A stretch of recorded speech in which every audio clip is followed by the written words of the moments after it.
Most people will never say this out loud, but the reason they're stuck isn't that they haven't worked hard enough. It's that everything they build keeps draining out before it has a chance to become anything real. You add things. You wake up earlier. You read more. You stack habits on top of habits. You build layer after layer of confidence around a center that still hasn't been touched.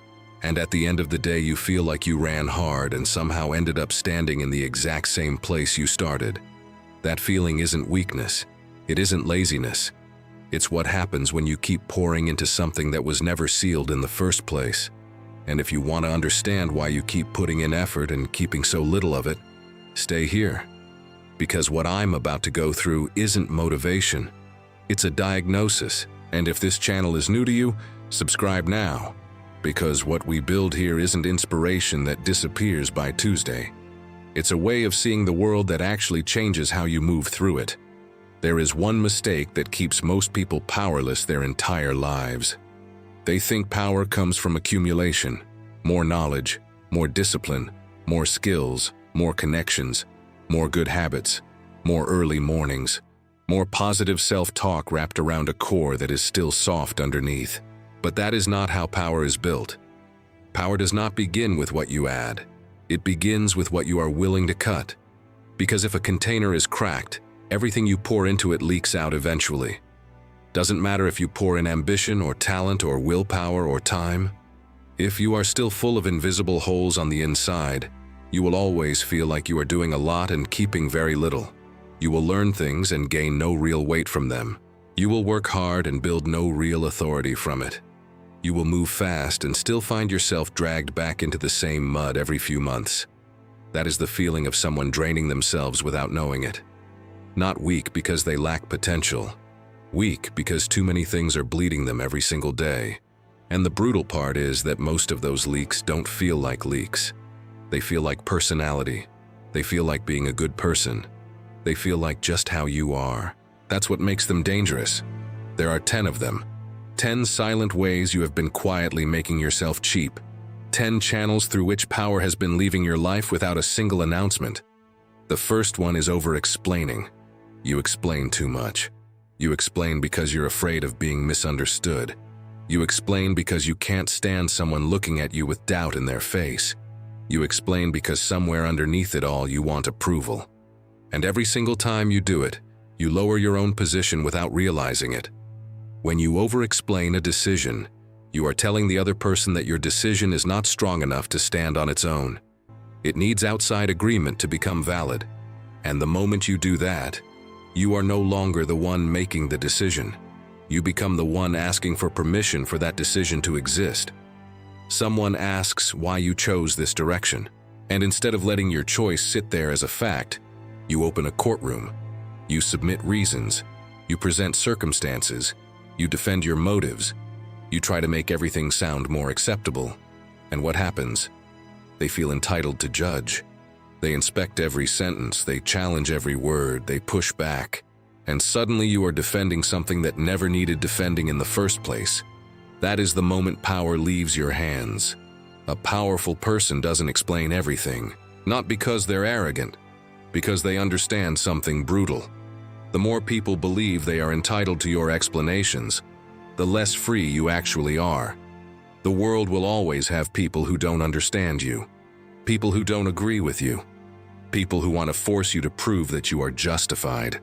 If you live by the reflex of explaining yourself to all of them, you will spend your life asking for permission to exist. Learn to let your decisions stand without holding them up with endless words. When someone digs too deeply into something that isn't their right to question, sometimes one short sentence is enough. That's my choice. I think it's right for me. Or silence. The right silence can carry more weight than a full speech. Don't announce that you've stopped explaining yourself. Just stop. Let the people who were used to watching you defend yourself realize on their own that the door is no longer open. The second leak is excessive availability. You are too easy to reach, too easy to pull into a conversation, too easy to claim a piece of time from, too easy to activate whenever someone wants your attention. You live like a room with the lights always on and the door always open, where anyone passing by can walk in and take something from you. You think that makes you kind, reliable, good-hearted, and maybe it does. But anything that is too easy to access loses value quickly. People rarely respect what is always available. They get used to it. They use it, they downgrade it in their minds without even realizing they're doing it. Your time is no different. Your presence is no different.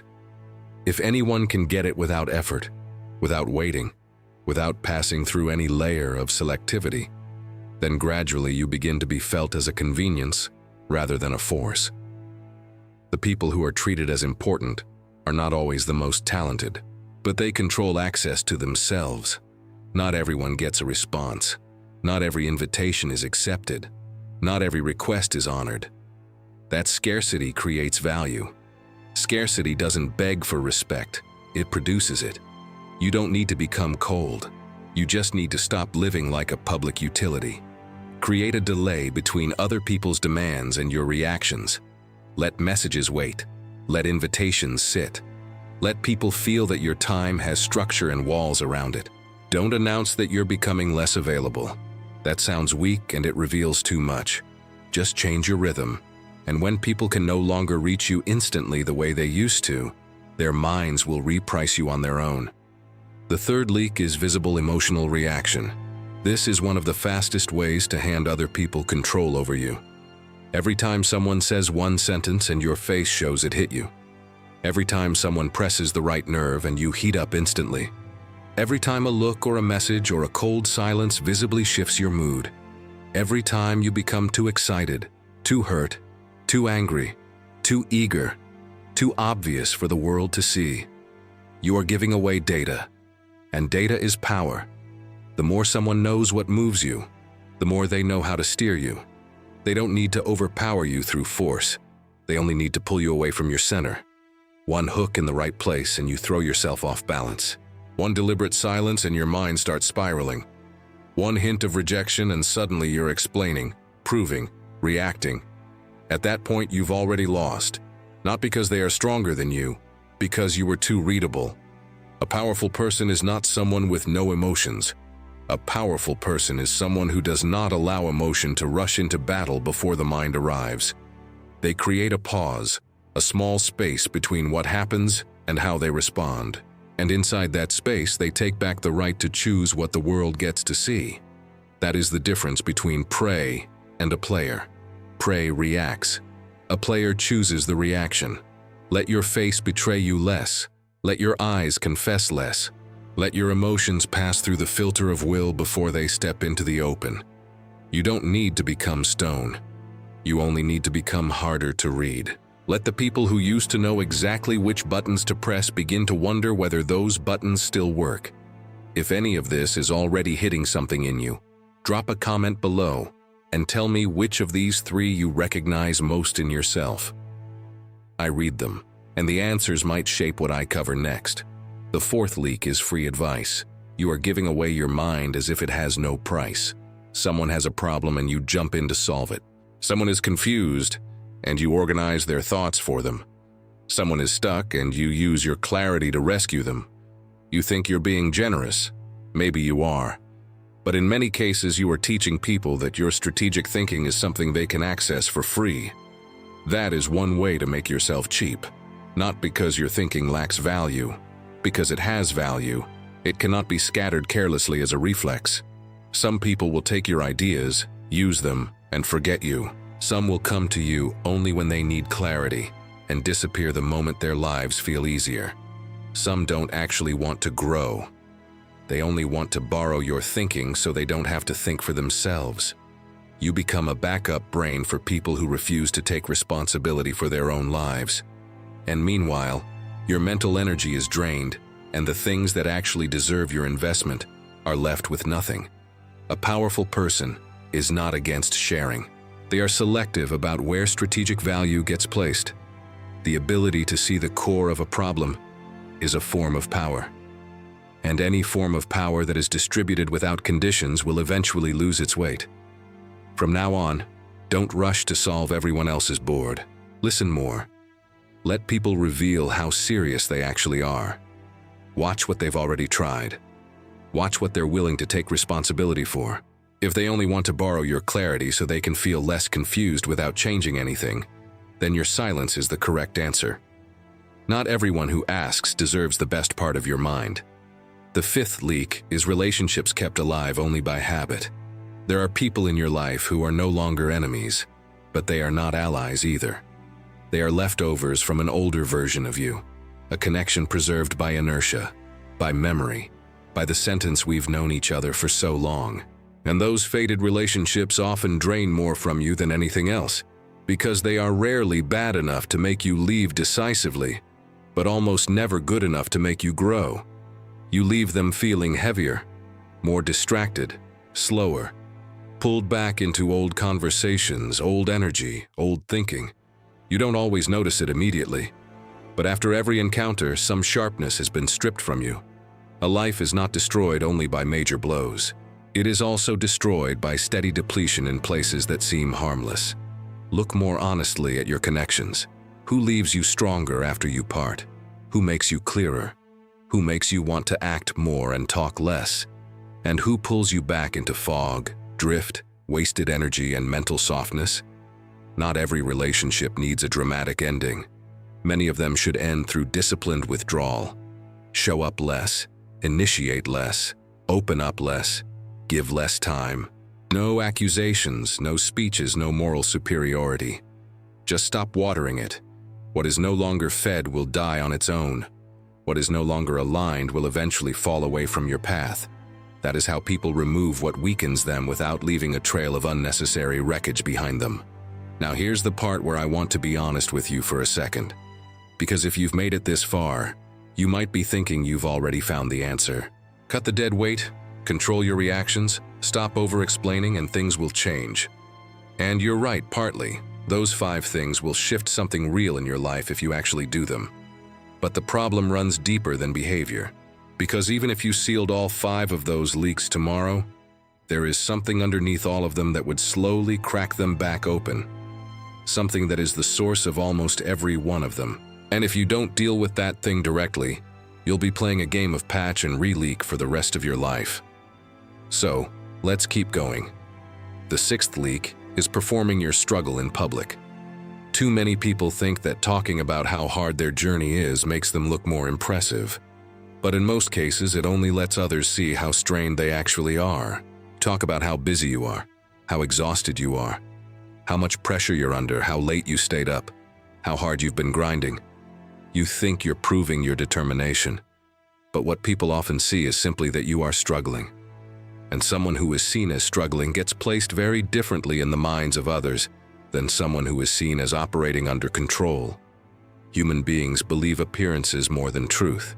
If your surface is always fatigue, stress, complaint, and strain, then in their minds you become the kind of person who must constantly fight just to keep themselves together. That is not the image of power. The powerful are not necessarily less burdened. They are simply less theatrical about the burden. They let the hardest work happen behind closed doors. They let the exhaustion pass in private.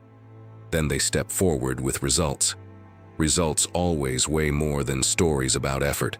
Don't turn your private war into public content. Let the world get used to seeing you bring something real into existence, at the right time, with the right weight, without unnecessary words. The person who talks constantly about their suffering is often asking to be acknowledged. The person who produces results and stays quiet is building authority. The 7th leak is habitual complaint. This is one of the easiest signs of weakness to detect, not because complaining is always illegitimate, but because repeated complaint trains you to place yourself beneath your circumstances. When you constantly talk about how unfair life is, how toxic people are, how difficult the environment is, how your family doesn't understand you, something is happening that goes beyond venting.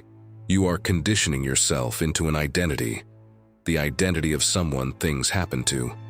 And that identity sends out a signal that the wrong people recognize immediately. This is someone who is not steering their own life. People who complain attract 2 kinds of company: those who want to exploit weakness by pretending to be saviors, and other powerless people who want company in their helplessness. Neither group leads you anywhere worth going.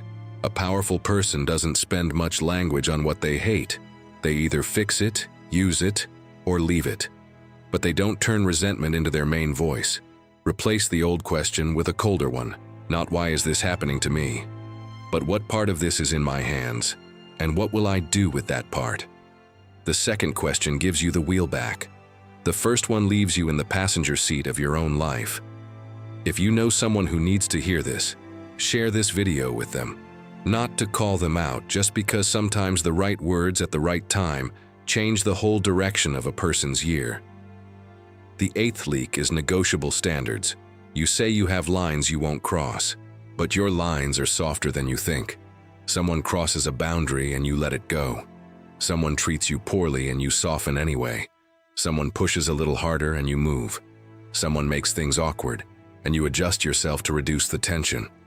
The first time it's because you feel uncomfortable. The second time it's because you want to keep the peace.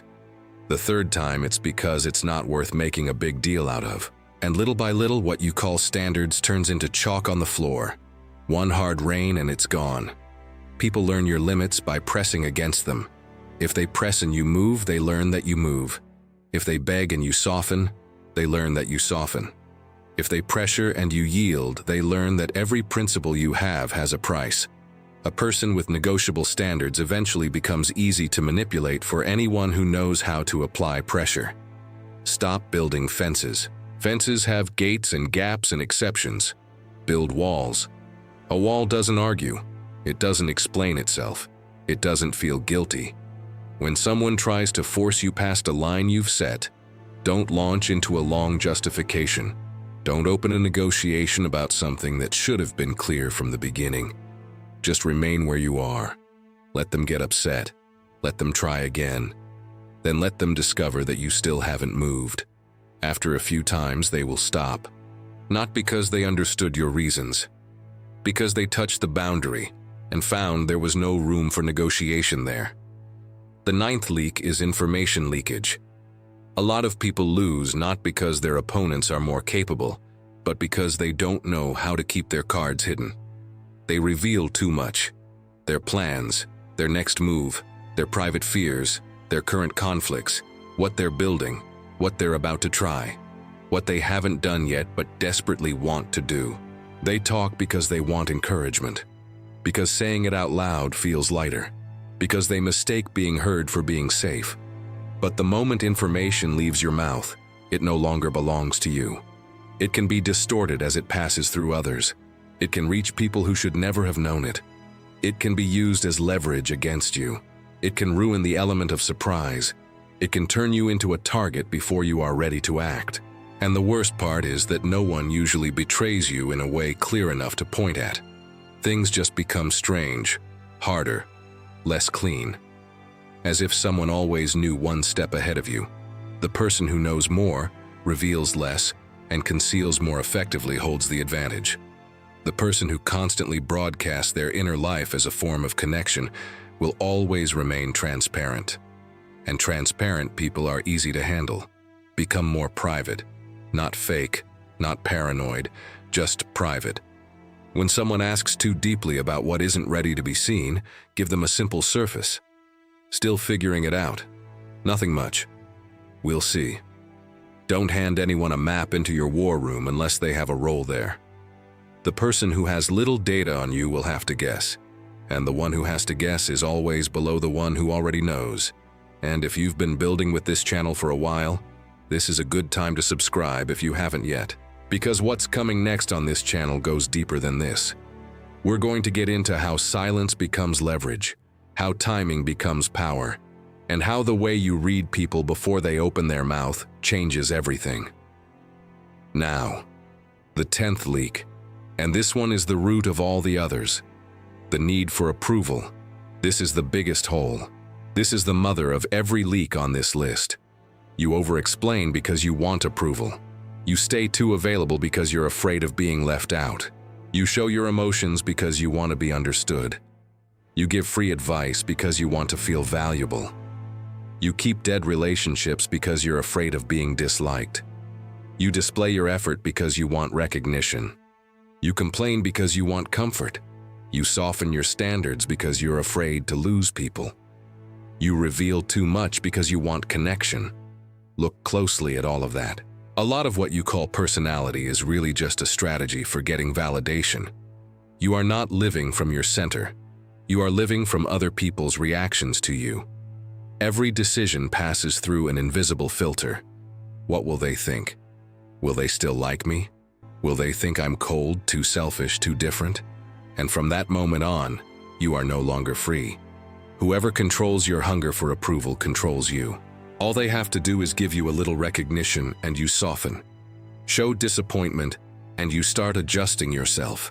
Turn cold for a moment and you hurry to prove yourself. Remove warmth and you start doubting your own worth. That is not love. That is a control mechanism. A powerful person is not someone who needs nobody. It's someone who no longer uses other people's faces as the primary mirror for their worth. They have an internal standard. They ask, does this align with my direction? Does this fit what I actually believe? Does this make me stronger? If yes, they do it. If not, they leave it. No extra 100 nods required. Freedom is not being accepted by everyone. Freedom is no longer needing that acceptance to feel legitimate. Once you seal this one, the other 9 begin to dry up on their own. You no longer feel the urge to explain everything. You no longer stay too available to hold on to affection. You no longer react just to feel understood. You no longer give away your thinking to feel important. You no longer keep people by betraying your own standards. You no longer reveal your plans just to feel connected. You become quieter, but heavier. You need less, but become more difficult to ignore. You are less pleasing to everyone, but more real to yourself. That is both the price and the reward. Now look back at the 10 things. Over-explaining, excessive availability, visible emotional reaction, free advice, relationships kept alive by habit, performing struggle in public, habitual complaint, negotiable standards, information leakage, and the addiction to approval. 10 leaks, 10 ways you have been quietly making yourself smaller. 10 channels through which power has been leaving your life without a single announcement. And from this moment on, the game has to change. Don't announce it. Don't go online and hint that you're transforming. Don't tell everyone around you about your purge. Real change does not need an audience. It needs consistency and absolute loyalty to the stronger version of yourself that is being built in private. Pick one leak and seal it. Just one. Not all 10 at once, just one. But seal it for real. No negotiation, no half measures, no retreat when someone gets uncomfortable. Let that new behavior live inside you long enough to become natural. Then seal the next one, then the next. Until you begin to feel your energy staying with you. Your focus growing denser. Your self-respect standing upright. And the way people relate to you beginning to shift. One day, people will look at you and feel that something is no longer the same. You are no longer easy to get. No longer easy to read, no longer easy to shake. You speak less and people listen more carefully.